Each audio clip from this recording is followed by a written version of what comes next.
When people talk about games that don't rely on heavy exposition to tell their story, which have stood the test of time, Super Metroid is sure to come up.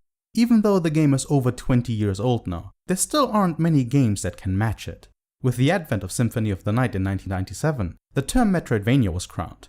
This entry in the Castlevania series heavily deviated from its predecessors, bringing more of Metroid into it, but it also added more of a story-driven adventure. Many of the following games in either series lacked what made Super Metroid and Symphony of the Night tower atop the rest. Enter Hollow Knight.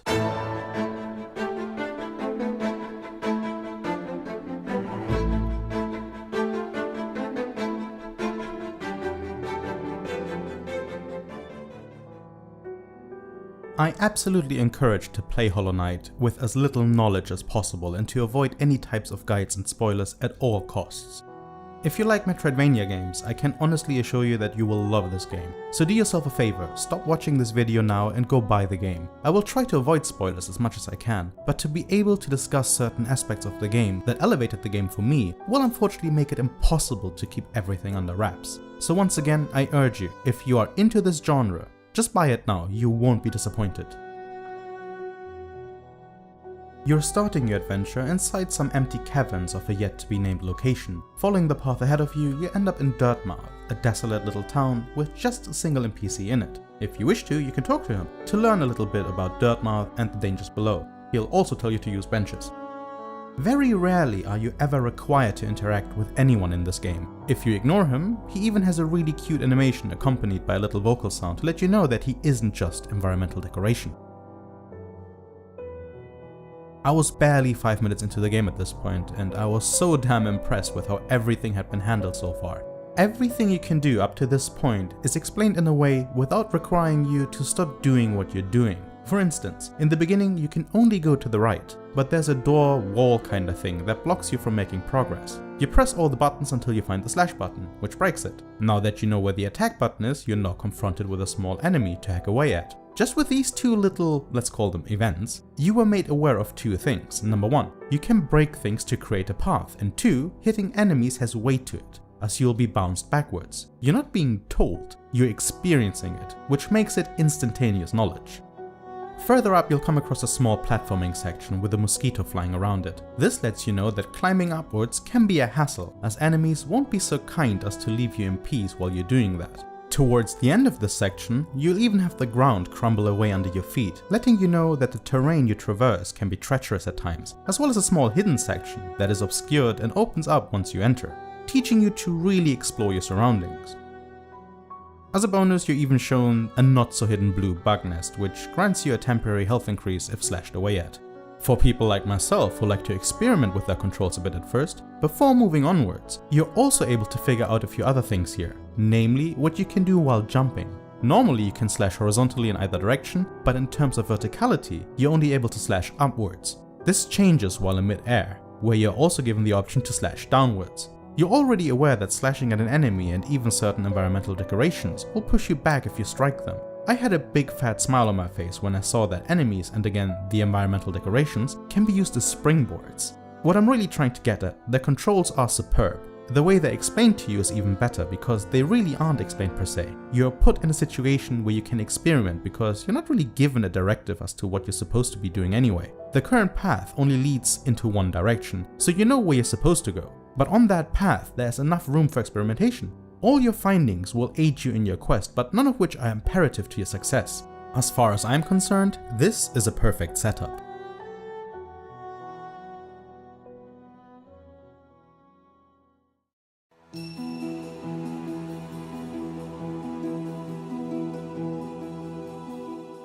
Hollow Knight's main form of keeping the player engaged is done via exploration. As with the original Metroid, you're going from screen to screen without a map, so you're really just walking around, familiarizing yourself with your environment. Eventually, you come across Cornifer, a cartographer, who will sell you a map, by telling you that the map isn't really all that helpful without a compass. At least you have some form of knowledge what the environment looks like now. Going back to Dirtmouth, you're now able to buy a compass and a quill. The latter will add new areas that you explored to maps you already own. The way exploration is done is blissfully old school and is the driving force in piquing your thirst for discovery as well as satiating it. Hallownest is a huge place, much bigger than a lot of other games in this genre. With that, you obviously need some form of respite.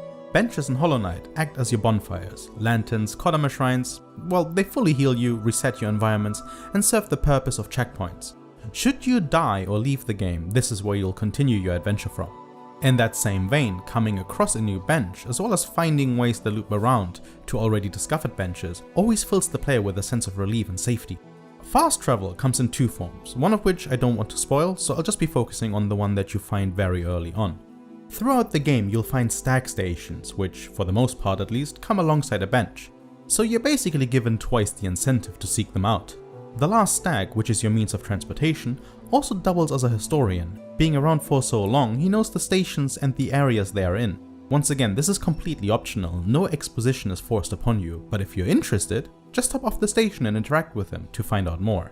The other form of fast travel opens up to you much later and does not replace the stag stations. But as I just mentioned, I don't want to spoil this, so please experience this for yourself. To close out on exploration, the environments are designed beautifully, visually as well of course, but that's not what I mean. Secrets and collectibles are hidden everywhere. Also, as I stated at the beginning, I was extremely happy to see that I could use enemies as springboards, and a lot of the environment allows you to use shortcuts in this way.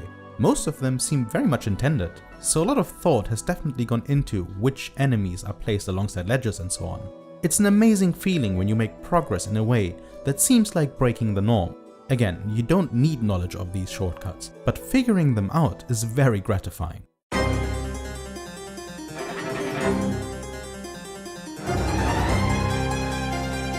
I really love exploration in Metroidvania games, but the true incentive that keeps you exploring is no doubt wanting to slay some enemies and to power up your avatar. There is no leveling system in Hollow Knight, so you can't grind yourself into a god, neither will your defensive capabilities ever change.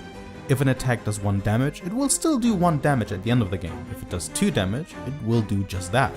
So you might be wondering, isn't this somewhat harsh as you're starting out with only 5 masks being your HP, and only being able to recharge at benches?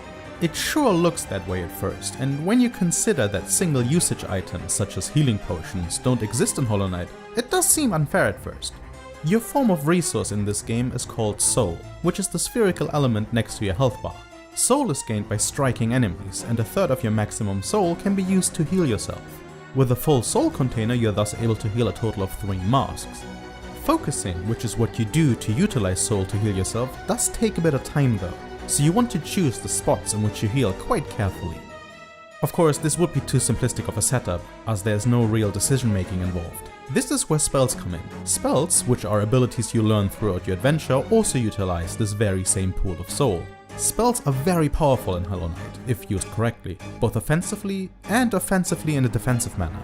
I know that sounds weird, but just believe me on this one.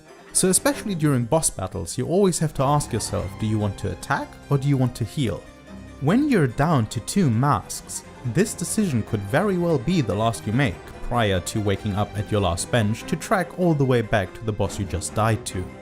Other than spells, you'll be given abilities that don't require any resources to use and are intended for you to reach places you couldn't before, allowing you to explore even more of Hallownest. As I don't want to take away the feeling that you get when you find out what these abilities do, I obviously don't want to discuss these any further and ruin the surprise. If you've played Metroidvania games before, you'll no doubt be able to imagine what types of abilities I'm referring to. Some of them are standard fare, while one in particular really blew my mind. Once again, please experience this for yourself. On the topic of bosses, there's a ton of them. The majority of them are fairly easy and honestly don't have enough health in my opinion.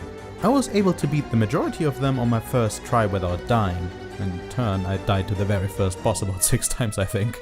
You'll also come across a few optional super bosses, which will kick your ass really hard until you've learned their patterns. To those, I actually lost count to how often I died. On one of them in particular, I was sitting at for a solid 3 hours trying over and over before I finally managed to beat them for the very first time. While I love the bosses, their movesets and how you're able to deal with them in a lot of different ways, my only complaint about them is that the majority of them don't really pose much of a threat.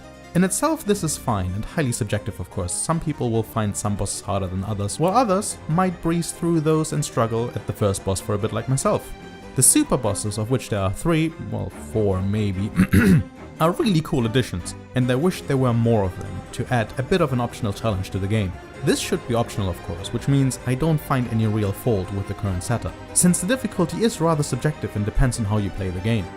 Lastly, there are two more things which will help you survive the dangers that lurk within Hallownest. The first one are upgrades. As is always the case with these types of games, you can permanently increase your health and soul by finding mask and vessel fragments. This is done Zelda style, find X amount of pieces and you get one upgrade.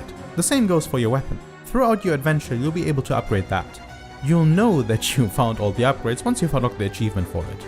The second one being charms. Charms are essentially equipable modifiers that require notches. These can strengthen your damage output under certain conditions, allow you to receive more soul from enemies, make your spell stronger, give your nail longer reach, and so on.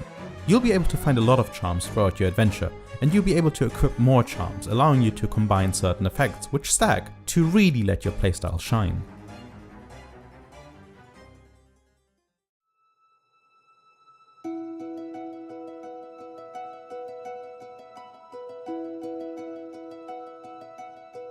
I've absolutely fallen in love with this game. There are so many secrets and collectibles that keep your exploration of Hallownest going that I never got bored of backtracking even once. I'm so enthralled by Hollow Knight that I'm currently practicing the 100% speedrun route in Steel Soul mode, which is the permadeath option that opens up after you clear the game for the first time. I don't consider this much of a spoiler, so I'm okay with putting that out there.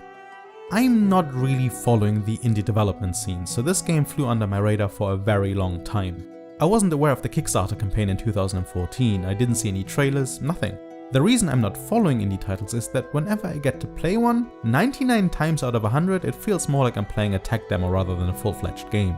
There are of course exceptions, Hollow Knight being one of them of course, but also games such as Shovel Knight, which I also love to death, Super Meat Boy, The Binding of Isaac Rebirth, Axiom Verge and Salt and Sanctuary, just to name a few.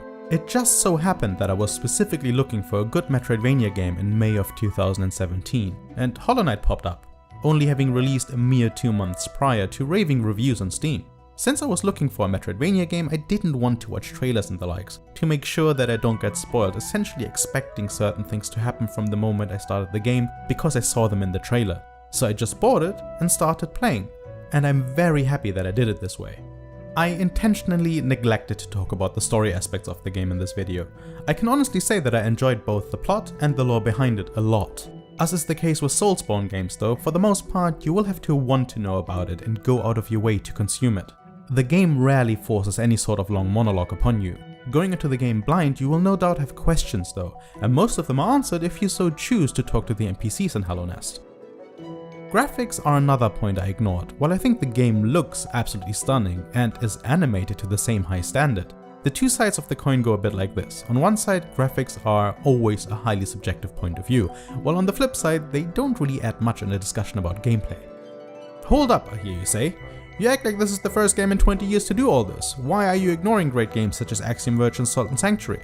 I'm not actually, I just mentioned them. Both are great games in their own rights, but I feel that they lack the kind of unique personality that Hollow Knight brought to the table. Axiom Verge is for all intents and purposes a straight up Metroid clone, whereas Salt and Sanctuary just is a 2D Dark Souls rather than its own entity.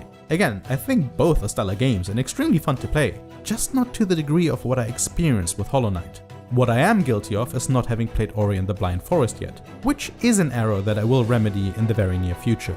Hollow Knight has earned a spot in my personal top 5 games of all time, and with that, I feel rather confident in recommending it. If you like Metroidvanias, that is. It doesn't reinvent the genre, but it sure polished it to perfection. I'd love to hear what you thought of Hollow Knight, or if my video on it made you consider giving the game a shot. Please let me know in the comments below. Also make sure to hit either the like or dislike button. I don't really care which one, just hit one of them, they're both helping me out. If you'd like to see more, make sure to hit that subscribe button and turn on notifications. Thanks for sticking through with me all the way to the end. I have been Sasa, and I will see you next time.